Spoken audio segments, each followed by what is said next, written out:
حماتي اشترطت عليا شرط غريب عشان اتجوز بنتها، شرط مفيش راجل يقبله على نفسه ولا على رجولته، ومش عارف حتى احكيه ازاي. كل اللي انا فاهمه وعارفه ان انا السبب في كل اللي حصل. انا وخطيبتي كنا بنحب بعض من ايام الكليه، وكان الاتفاق بيني وبين والدها ان الجواز هيكون بعد التخرج على طول، لكن يشاء القدر ان والدها يتوفى بازمه في القلب قبل التخرج بشهور بسيطه جدا، وده خلانا نأجل الفرح سنه كامله عشان خطيبتي ساعتها ما كانتش قادره تسيب امها في ظروف زي دي ونتجوز، خصوصا انها وحيدة امها وملهاش اخوات تانيين، ده غير ان اصولهم وقرايبهم كلهم من سوهاج، وجم عاشوا بس في القاهرة عشان الكلية اللي دخلوها لبنتهم قبل ما نخطبها، واللي كانت السبب في اننا نتعرف على بعض. كان وقت صعب جدا علينا كلنا، وحماتي بالتحديد. موت جوزها خلاها انسانة غريبة كان بيعاملها بجفاف ملحوظ جدا، وده انا شفته بنفسي لما دخلت بيتهم اكتر من مرة. ومن ساعة رحيله وعقلها تقريبا كده ما بقاش فيها، بقت بتتعامل مع نفسها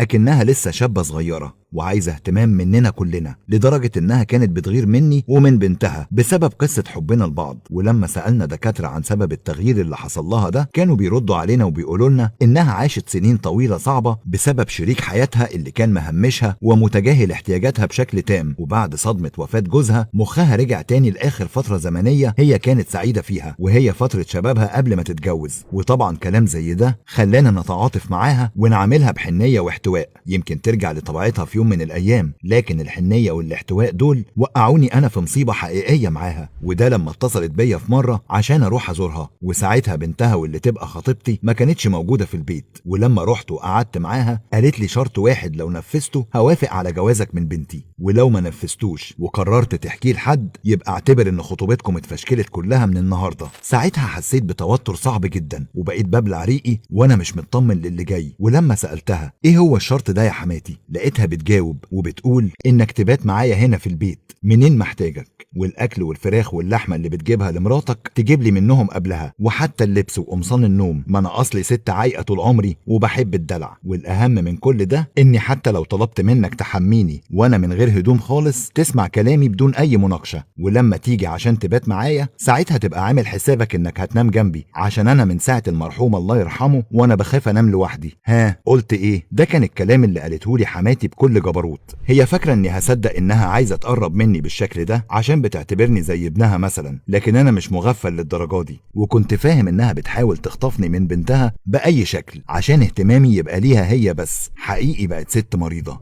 وبيني وبينكم في اللحظه دي حسيت اني راجل تافه او ساذج بمعنى اصح، لاني لو كنت اعرف اخلي حماتي دي تعمل لي الف حساب كانت هتخاف تقول لي كلام زي ده، لكن انا اللي قررت احتويها واحسسها اني زي ابنها. كل ده نزل على دماغي انا، وعشان اتصرف واخرج من الموقف ده باي شكل قلت لها طبعا يا حماتي كلامك كله اوامر، ومسكت ساعتها تليفوني بسرعه عشان افتح التسجيل الصوتي. ما انا اصلي لو حكيت لمراتي على طلب امها استحاله تقبل او استحاله تصدق من الاساس، ولو وافقت ونفذت لها طلبها عشان ما اخسرش خطيبتي ساعتها هفضل قرفان من نفسي، ومش بعيد الاقيها بتطلب مني حاجات اصعب من اللي هي قالتها. وبالفعل سجلت لها كل كلامها اللي خليتها تعيدهولي من تاني عشان اسمعه لخطيبتي لما اشوفها. ولما شفتها تاني يوم وخليتها تسمع طلبات امها فضلت تبكي بحرقه وتقول يعني بدل ما تهون عليا بعد موت ابويا عايزه تقاسمني فيك ليه كده يا ماما. وساعتها قررنا احنا الاتنين عشان نعدي الموقف اننا نجريها في اي كلام هتقوله من هنا لحد ما الفرح والجواز يتم، ومن بعدها مفيش اي حاجه من اللي هي طلبتها هتلاقيها. كل اللي هيبقى ليها عندنا